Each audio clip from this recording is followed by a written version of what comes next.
Yo, what's going on, guys? I'm here with the Week 1 power rankings for ASL. So, I do want to congratulate everyone for finishing their matches.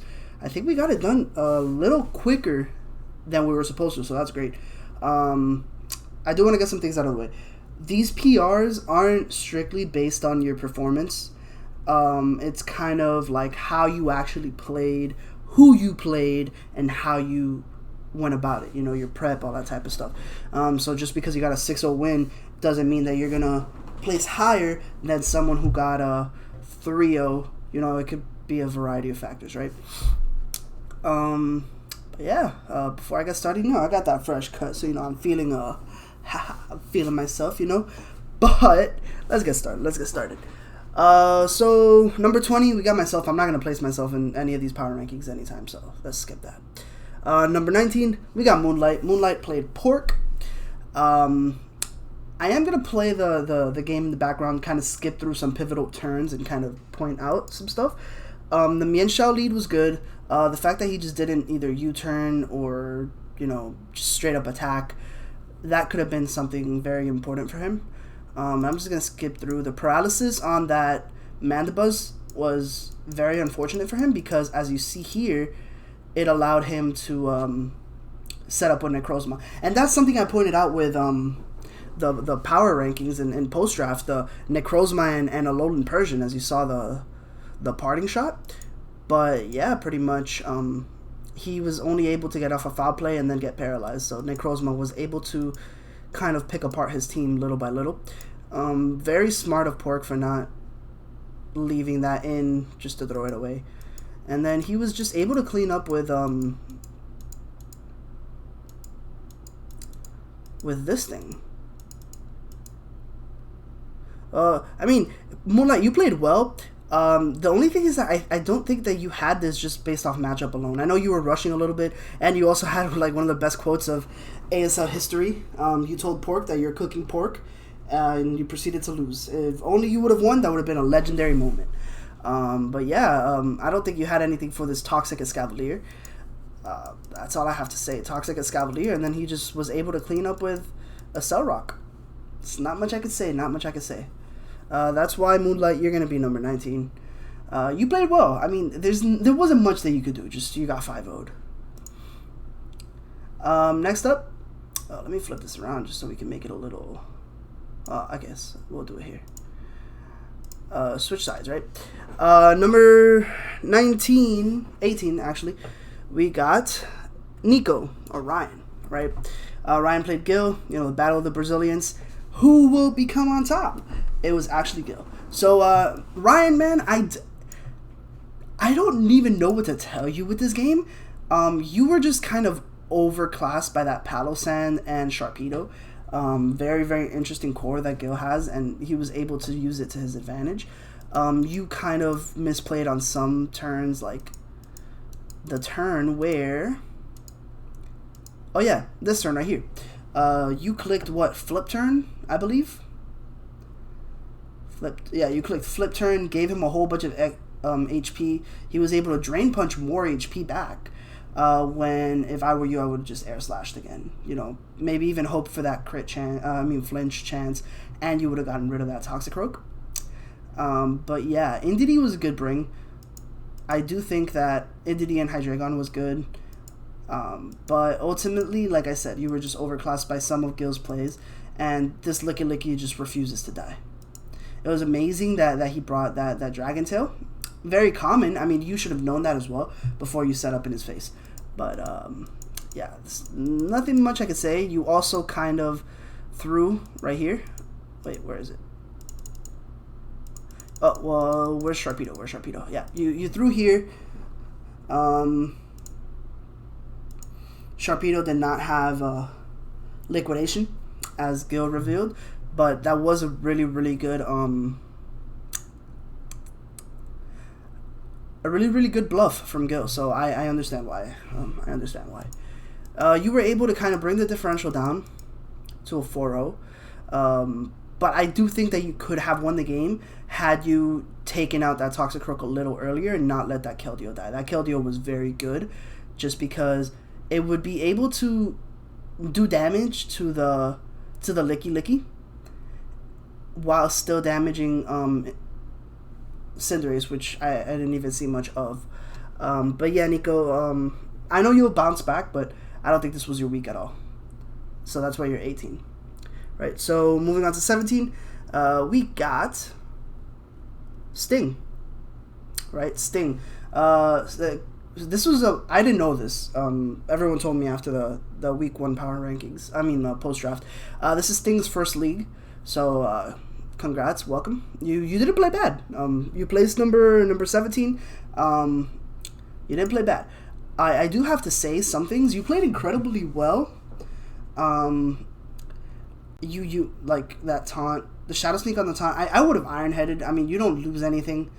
I don't know what you expected. Maybe Marowak, but I mean, we saw that you're special. So Shoutout was good. The Stomping Tantrum Arctozolt, incredible. I think that was his MVP this game with the Freeze Dry. Yep.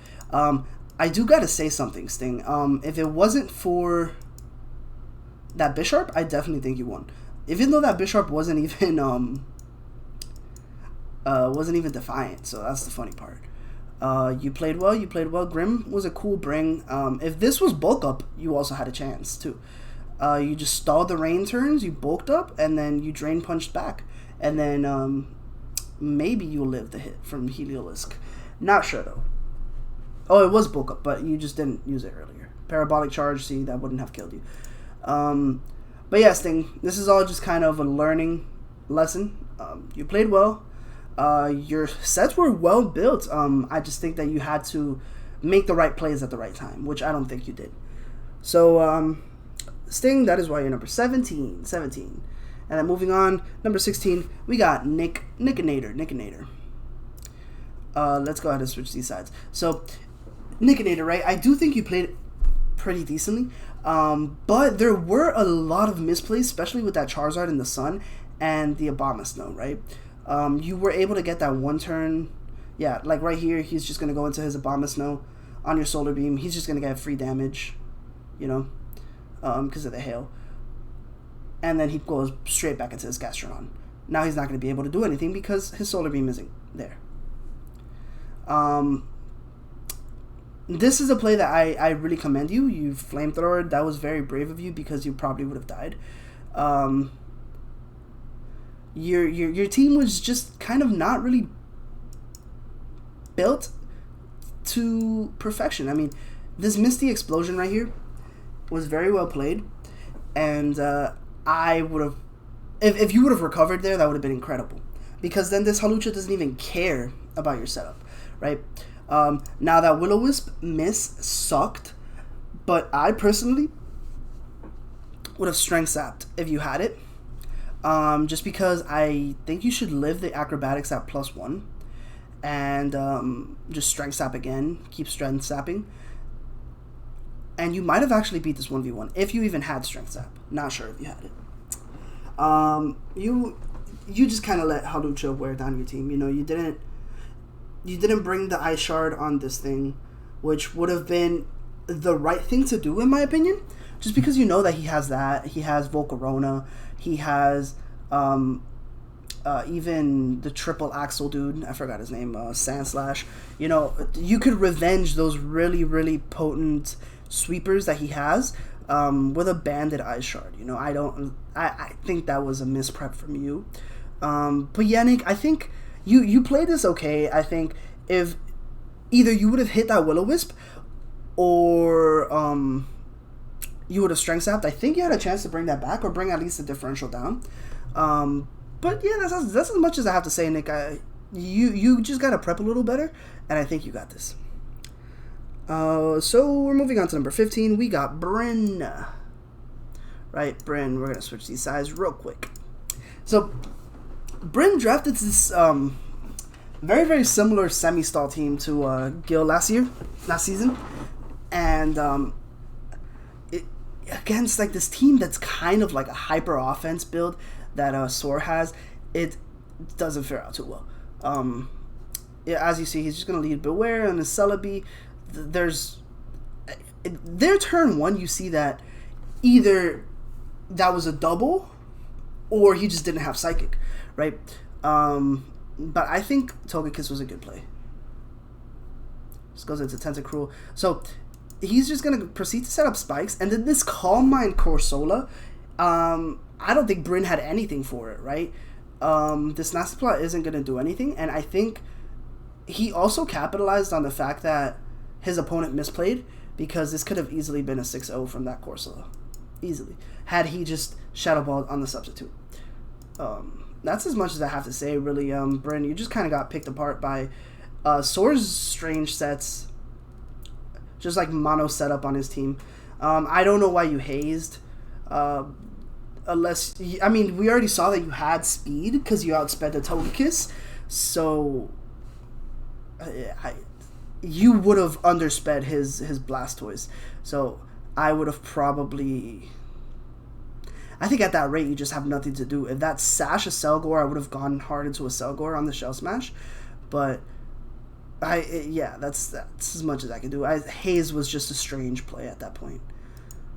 He's going to Rapid Spin, get more speed, and then you just get picked apart by Scald. You know, and then Sanic cleans up. That's pretty much it. Your team got picked apart by his strange sets. I mean, that's kind of how you approach semi-stall, just mono setup. And this team, even though you have Haze, you have pretty much nothing stopping it from setting up, just because Tentacruel is so fast, right? So maybe had you run less speed, then you probably would have gotten flinched by the Togekiss. So it's kind of like a trade-off, you know. Did you want to stop the setup, or did you want to stop Togekiss? But yeah, Bryn, you're number 14. There's not much you can say. The matchup was unfortunate, though.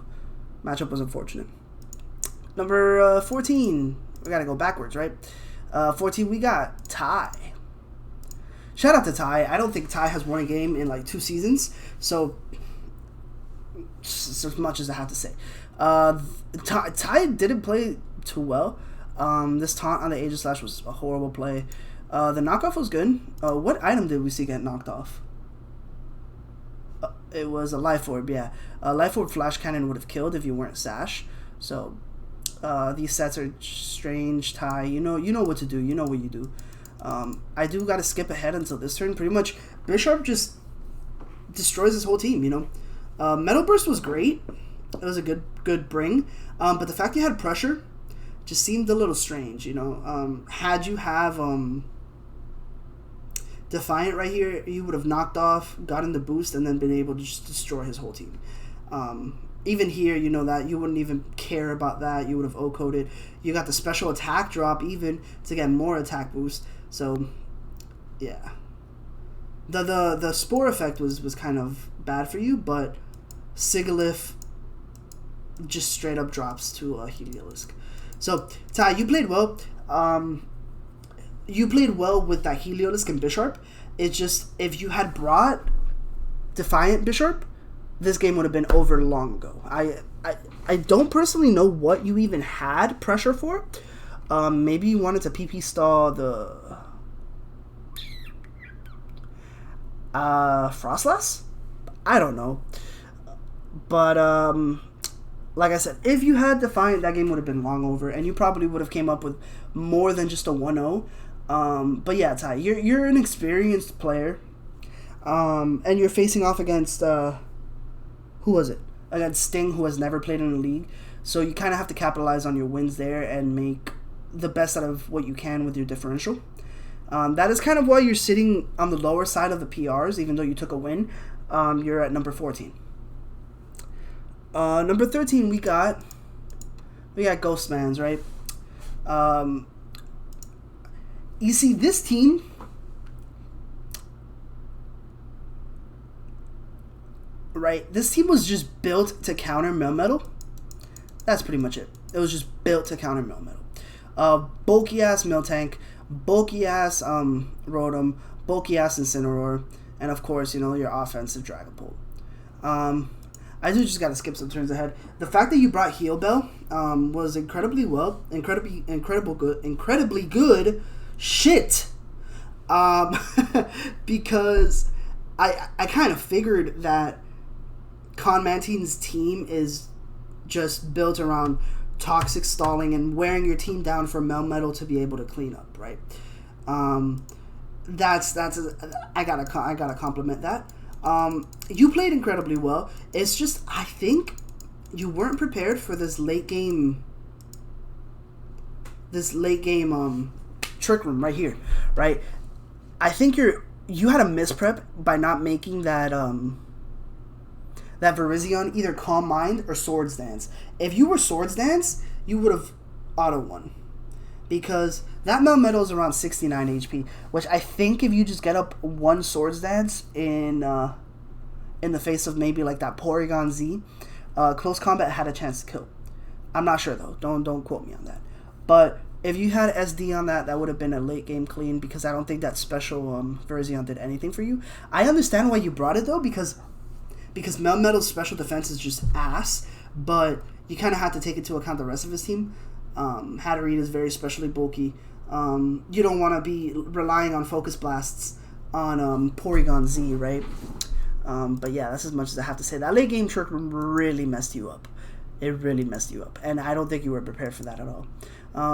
But yeah, Ghost, you played well. You brought this down to a 3-0 with a team that seems so overpoweringly strong, right? With Melmetal and the possibility of having the Dugtrio trap and then having Crawdon.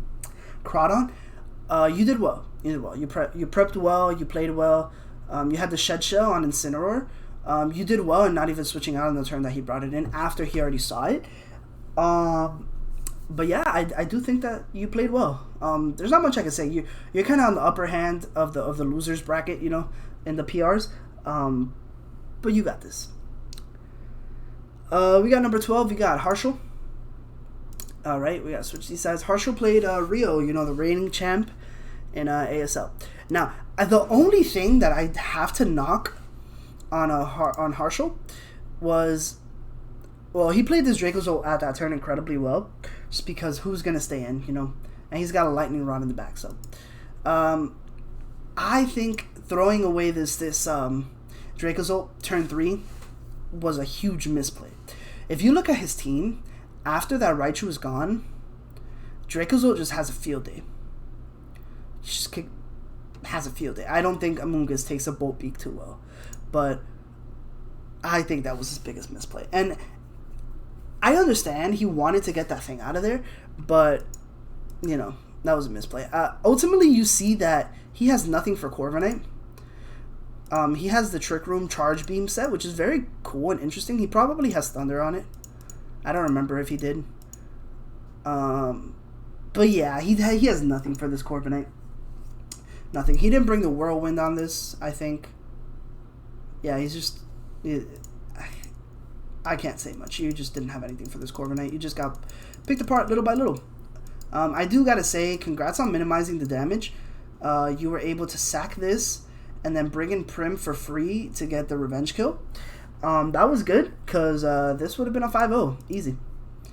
But yeah, you brought this down to a 3-0, which is great for your differential, but you just didn't have anything for that Corviknight once that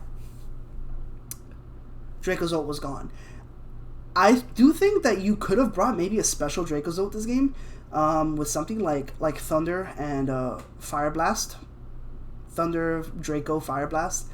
That would have been good. You could have even kept the sub. So let's say he brought in that Raichu, you would have just Draco'd, it would have killed. And then you would have still had it. You probably sack something. Or you just go straight into Prim on the Corviknight and start spamming Surf. You know, that's the one thing I would have changed. But ultimately, all this is retrospect. You know, there's not much that you can do. You would just picked apart by Corviknight. That's why you're number 12, got Harshal. And then we got number 11. We got Mr. Galactic Empire, right? I can't knock anything on Galactic Empire's play. He played extremely safe. Not much I could do. Not much I could say. Yeah, he just played extremely safe.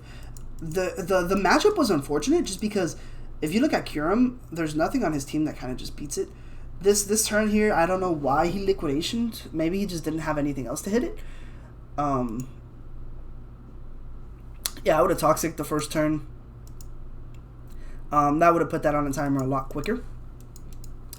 But yeah, that's all I have to say really. That Drifblim was good. It was a good bring. I just wish that Destiny Bond would have actually done what it was supposed to. See, this Destiny Bond right here was good. Because he locks himself into Meteor Beam, so he has to attack it. And then you got the kill on it. Which, yet again, I keep talking about differential because differential in the earlier weeks is so important if you can't pick up wins. So, the extra sensory on Ninetales was good. The bulky Conkelder from Saigai was just genius. So, yeah, Gal, I mean, you played well. I just can't knock you for anything, really. It was just matchup based. Like, I kind of stated in the post-draft PRs, a lot of teams are going to have trouble with Kyurem plus Conkelder. Even see your Rain, your Sun team couldn't even overpower it. So, yeah, I mean, Gal, you're number 11. You played well. There's not much I can knock you for, but you just got overwhelmed by Saigai's offense right there. Number 10, right smack dab in the middle, right? We got Berciamo, which I think is the highest placing loser. Yeah, he's the highest placing loser. Ha, you're a loser, Berciamo. You suck. Just kidding. What I meant is you're the highest placing person who ended up losing the week, right? Simply, I just have to say you played incredibly well. Yeah, you played incredibly well with this Pyukumuku for the most part. I just think that since you use Pyukumuku so much, right, just to kind of wall everything, it was so low that the bulk up and the unaware didn't even matter because it was at the rate where he could just kill you no matter what, you know. Tailwind on Ribombe was interesting because I would assume that you have Bandit on this and maybe Bandit Dracovish.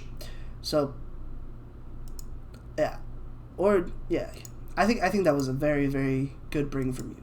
But like I said, you relied on Pyukumuku a little too much, which it's fair because your team is kind of just Pyukumuku and Skarmory and then just a whole bunch of threats.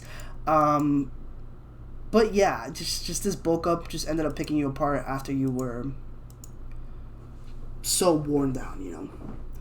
And you got Toxic as well.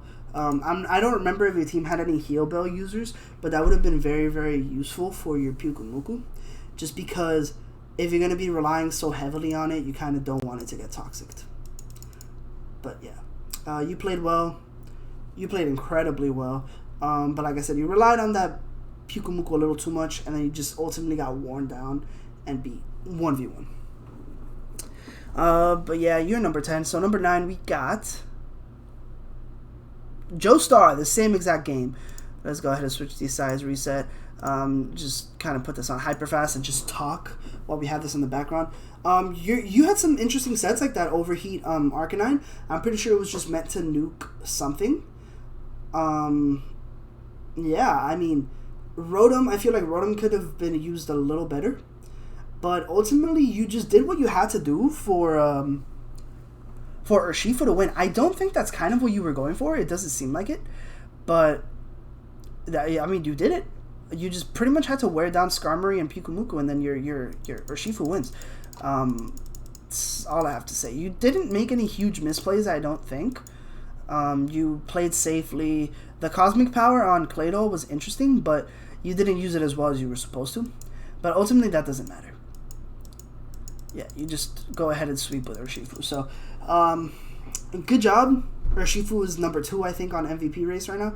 So, oh, speaking of which, fighting types for MVPs, I called it. It's only week 1, but, you know, we got Urshifu and we got Hawlucha. Hawlucha and Urshifu, 1 and 2. So, yeah. Joestar, yeah, you played well. You did what you had to do. Nothing really wowed me, but you played well. You did what you had to do. You took out the win. So, yeah.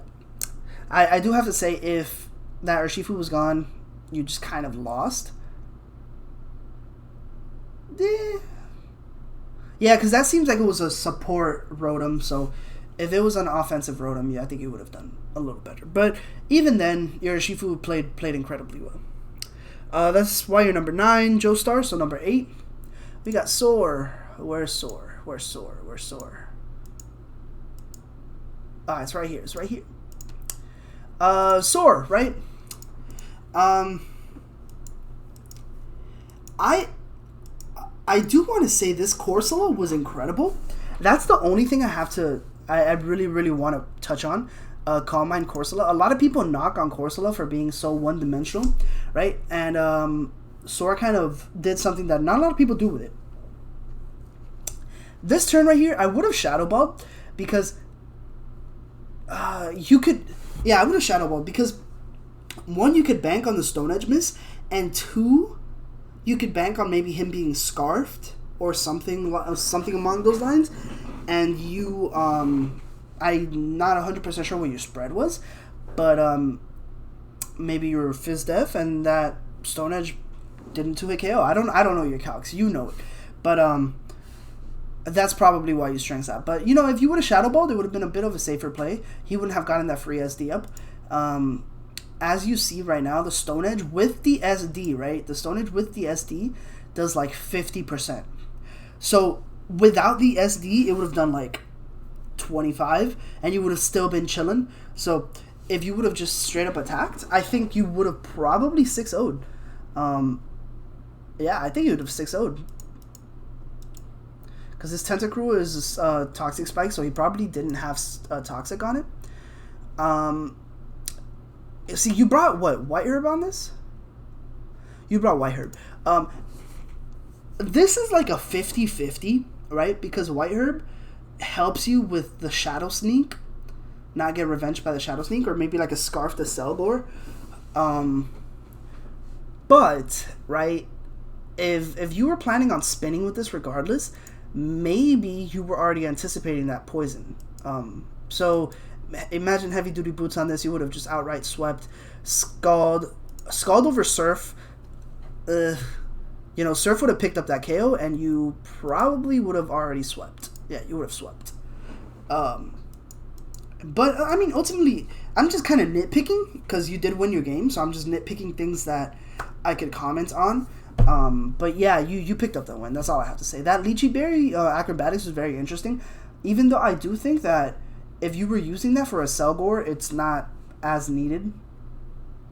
And you already had Blaze Kick for the Celebi. So, yeah. That's all I can say. Yep.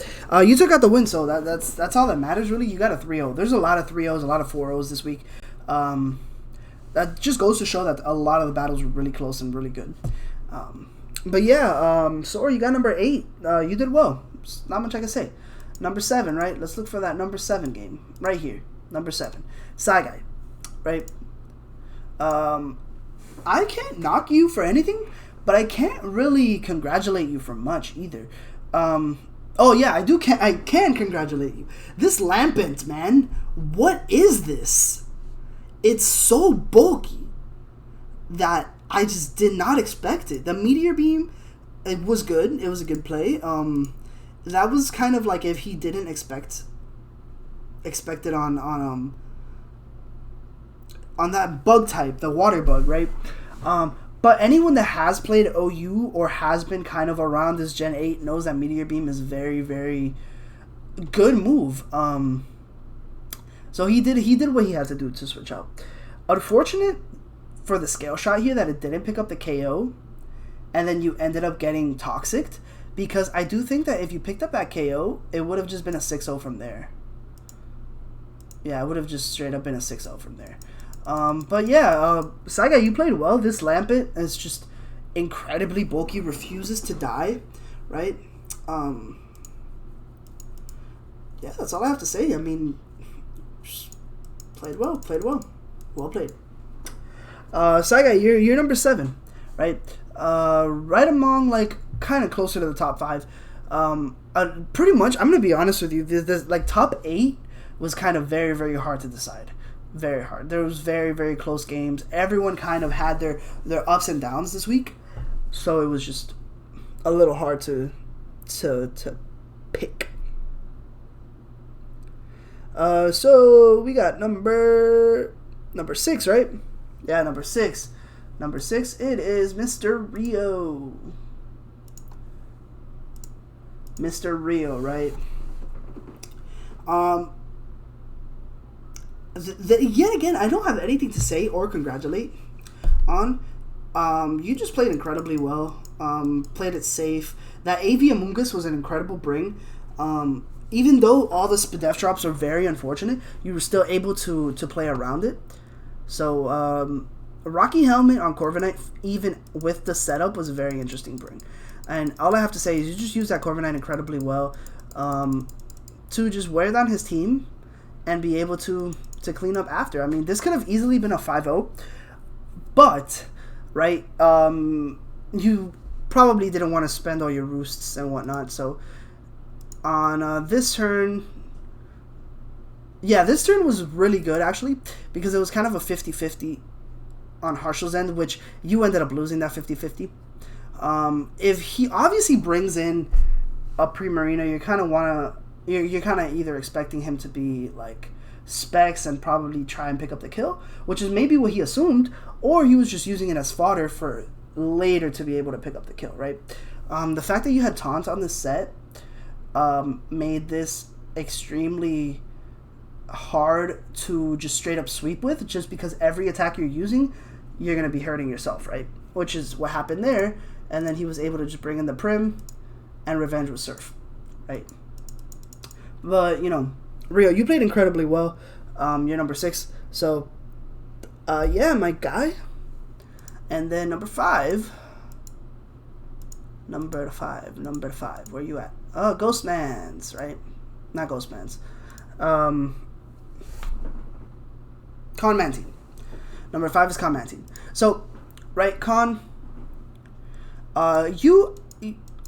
it seemed like you were out of it for most of the game, which is why I didn't put you as high, but also it's high in my regard, just because you played well enough to just get yourself into a winning position where you kind of realized, right, that Melmetal wasn't going to do anything this game. Ghost counter teamed that Melmetal incredibly well. And then you kind of realize what your new win con was, and it was obviously Hatterene. So by getting this on a timer with, I believe it was his own Ditto, yeah, he's able to just sack this off, make sure that he gets a kill, and then he's able to just stay in this turn, right? Trick Room, and then just clean up after that. And I think that was the turning point of the whole game, because maybe, I would hope, right? This is what he realized, that Melmetal did nothing.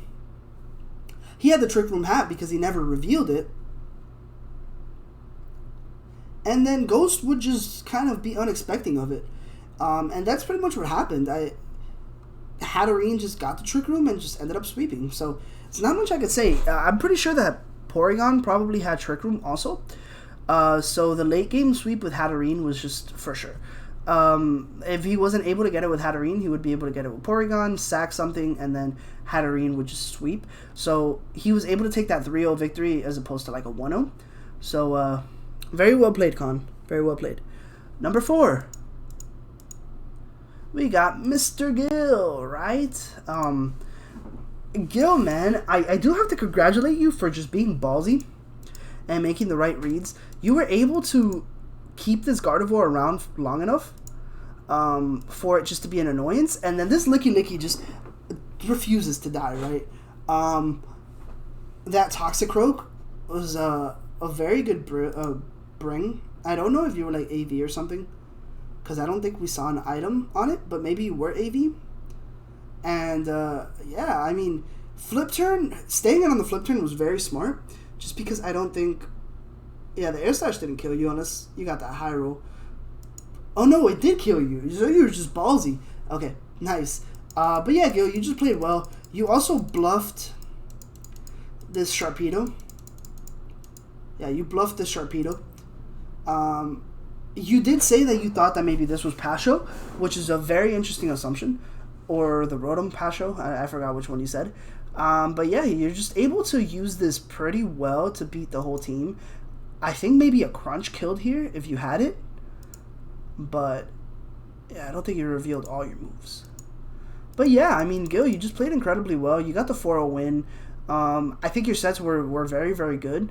This Licky Licky was able to do exactly what it was supposed to do. Gardevoir stayed around long enough. I don't know if that Toxicroak was AV, but it did what it was supposed to, shut down that Keldeo. And ultimately, that Sharpedo was just able to be too much for Ryan. Yeah, Gil, you're number 4. Like I said, you played incredibly well. You built well as well. Number 3, we got... Where you at? Where you at, number 3? Where you at? Oh, you're right here. Number 3, we got Octo, right? Let's put this on hyper fast. I just want to kind of talk with this in the background, right? To be fair, the matchup was heavily in Octa's favor as well, but you made the right plays kind of around that Abomasnow and Gastrodon until that turn, obviously. But I never thought that Gastrodon and that thing would be such a good core, but it is. So you played well, and then this Misty Explosion is amazing. I kind of am really excited to see how you use it throughout the season, just because Hawlucha, like, I probably said this in the post-draft PRs, it takes a lot of creativity for an opponent that kind of knows what's already coming for it. So you kind of got to switch it up, Sky Attack, or use like just a Choice Banded Brave Bird set, something along those lines. And even then, I still think a Choice Banded Brave Bird or Choice Banded Close Combat against Nickinator's team would have been very, very good, very, very good and interesting. Man, I cannot talk. But yeah, just got yourself into a winning position, right? Right here, the Will-O-Wisp miss kind of made your game a lot easier. I do think you still won even after that. But yeah, one thing that I would have liked to maybe see, you just had acrobatics and close combat. Oh, acrobatics and drain punch. If you would have had taunt on the set, this wouldn't even have been an issue, right? I don't think you even needed any other attack because everything else just drops. So if you would have had taunt, I probably would have made you number 1 in this PRs. Or if you just taunted the Jellicent, risk that burn on Scald if anything. But yeah, I mean, you played well. The Will-O-Wisp miss, like I said, made your game a little easier. But you prepped well. You played incredibly well, and I can't really knock you for anything this week. So yeah, you're number 3. So you're starting off our top 3, starting it off strong, right? So number 2, we got Tez. Tez is number 2, right? Tez played me, and I am the best player in the league, so that is why he's number 2 in the league. No, just kidding. But I do want to congratulate Tez for making all the right reads, except for this one. He let his thing get toxic, right?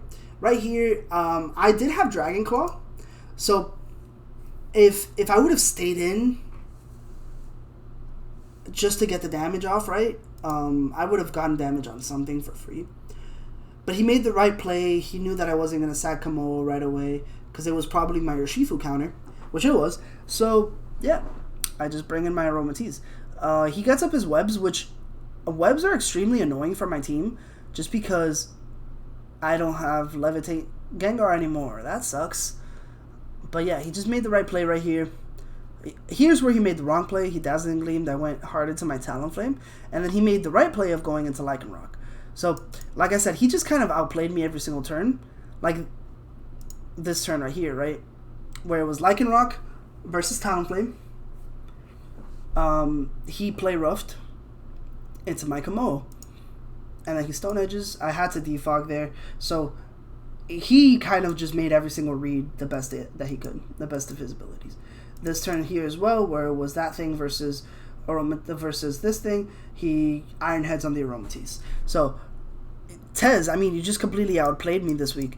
It's not much I could say. You also out-prepped me, because this turn here, I was pretty much just sacking that thing, right? Because at this rate, if this thing wasn't Kasib Berry, the Ghost Resist Berry, I had a chance to win, right?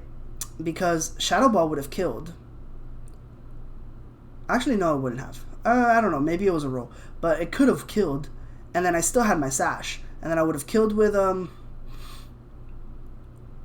dazzling on this, and then I would have killed Shadow Ball, you know. So in my head, I thought that, oh, you know, Gengar's gonna get this late game sweep, but ultimately that Kasib Berry was definitely a good build from you. But to be fair, I mean, like, it was either Kasib Berry or Assault Vest on that. Either way, you know, that was a very, very good bring from you. So you ended up, like I said, you ended up outplaying me every single turn. You out-prepped me as well. So that's why you're number 2. You took out a 4-0 win, which I think could have easily been, like, a lot higher. You were able to maintain your differential by going into this instead of staying it in. But yeah, I mean, like I said, you played well. So that's why you're number 2. You're not number 1 because you suck, Tez. And then number 1, we got the one and only Pork, right? So let me just get this out of the way. Pork was playing Moonlight, which is he was like rushing to finish his game. So maybe that's kind of what happened here. But I do have to say, I mean, Pork played well. This Persian being able to parting shot into Necrozma, like I said, that's going to be a threat and a half, right? The Dragon Dance Rock Slide was a very good bring because Foul Play, I mean, yeah, it breaks the sub, but you'll just die to another one, to another Rock Slide. So, yeah, I think it was a great bring. He was able to keep his subs up, play a Rock Slide effectively, didn't get the roll there, he switched out.